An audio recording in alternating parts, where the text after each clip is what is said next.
kubabara kurababaza nyabura kotonekara kotarabaza aho rero muramwumva yari nyina ngo yawewe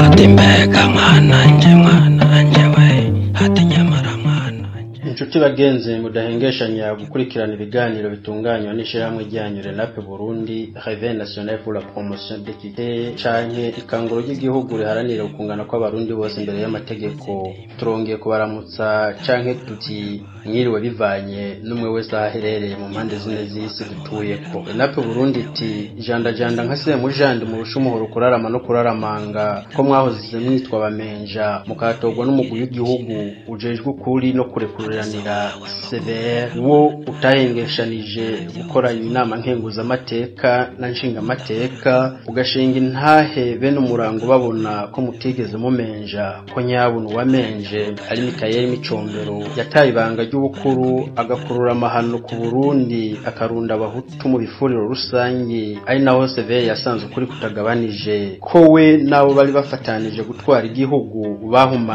bahumanya umwaka w'igihumbi kimwe amajana 1972 igihumbi kimwe amajana 1973 bakora ihonyabwoko ku bahutu.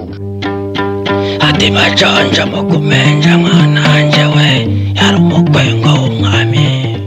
Muti none rero uno munsi Renape Burundi yabateguriye kuki nimba atari ubigira nkana agahakana ibyabaye. Renape Burundi itanguye ukwezi kweranda kwahariwe kwibuka inzirakarengane z'abahutu zatikijwe n'intwaro ya Mikayeli Micombero, kikaba ari kiringo ceranda dutangura igenekerezo rya mbere ndamukiza gushika igenekerezo rya 29. Ivyo bikaba misi yose ku mwaka utashe. Turatumira abarundi bose mu butandukane bwabo ngo baze tuje hamwe twibuka izo nzirakarengane z'abahutu mu ntumbero yo kunywanisha kugira twigira inama yo guca umurongo ntarengwa kuri Jamesa Never Again mu Burundi bwacu.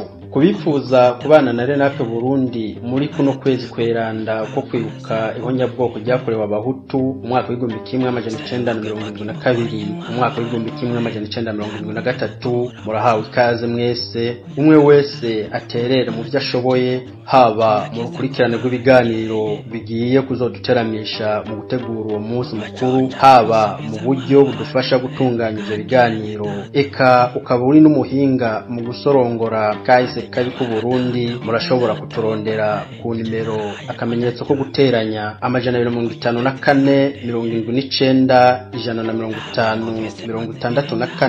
150 maze mu gice muterereye. Mwarabanye canke warumvise uwitwa Kapiteni Kibugita mu ntara ya Cibitoke mugiye guteramana na Prof Deo Munezero. Gumana natwe mu mpera ya kino kiganiro. Renape Burundi yabateguriye umugani kuko umugani ugana kariho ntutangwe.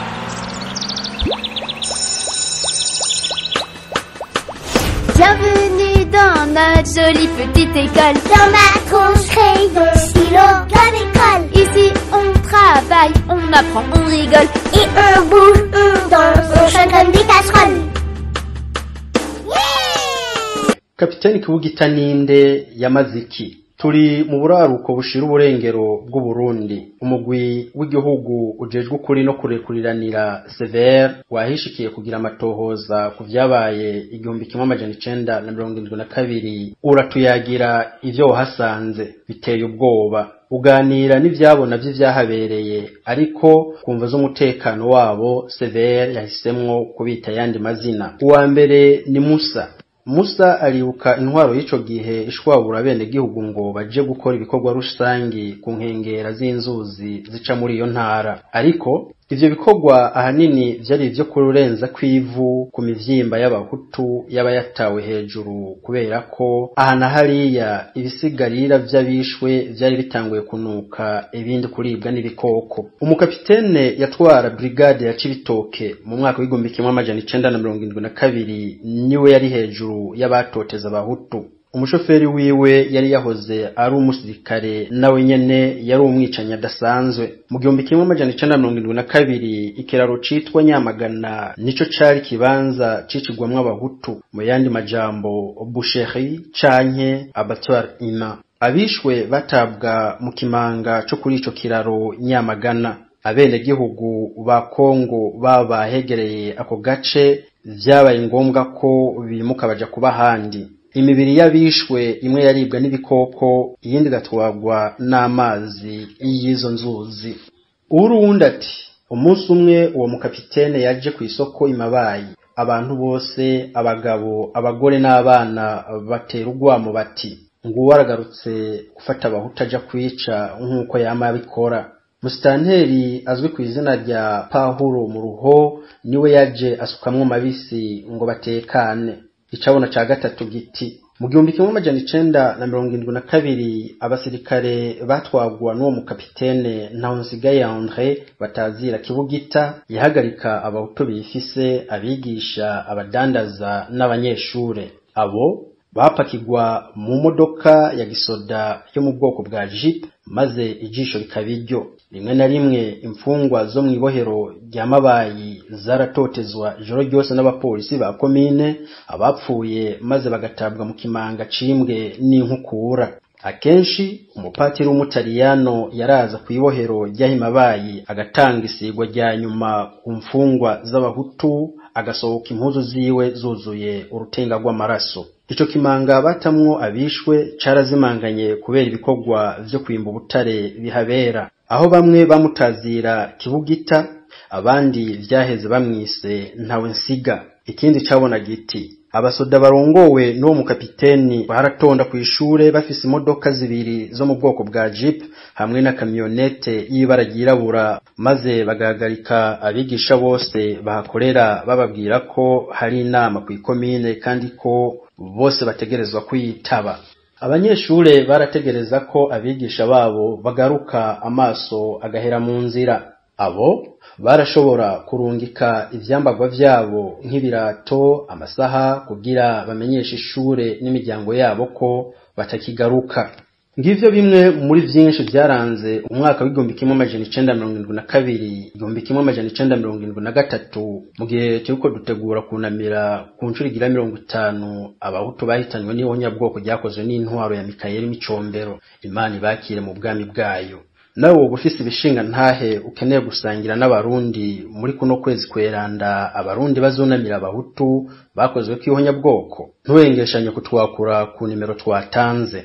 Ni wa mwanya wo gukurikirana umugani Renape Burundi yabateguriye, ntimutangwe.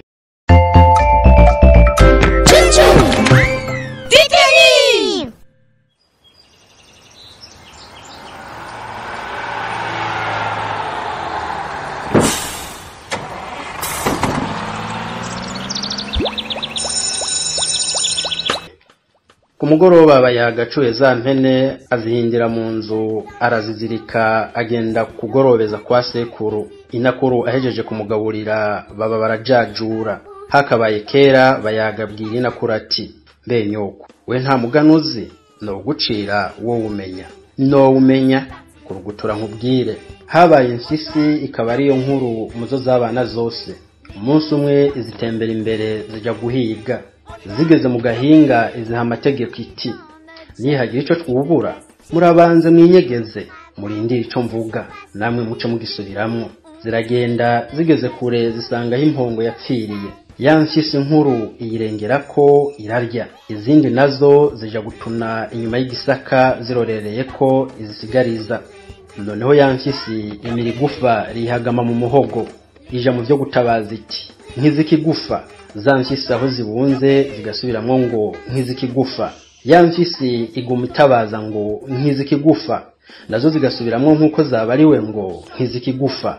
Vyatevye iti sivyo gufyina nkizikigufa, nazo ziti sivyo gufyina nkizikigufa. Hanyuma iti ndabapfanye nkizikigufa, nazo zisubiramwo ziti ndabapfanye nkizikigufa. Zo zakurikiza amategeko zahawe.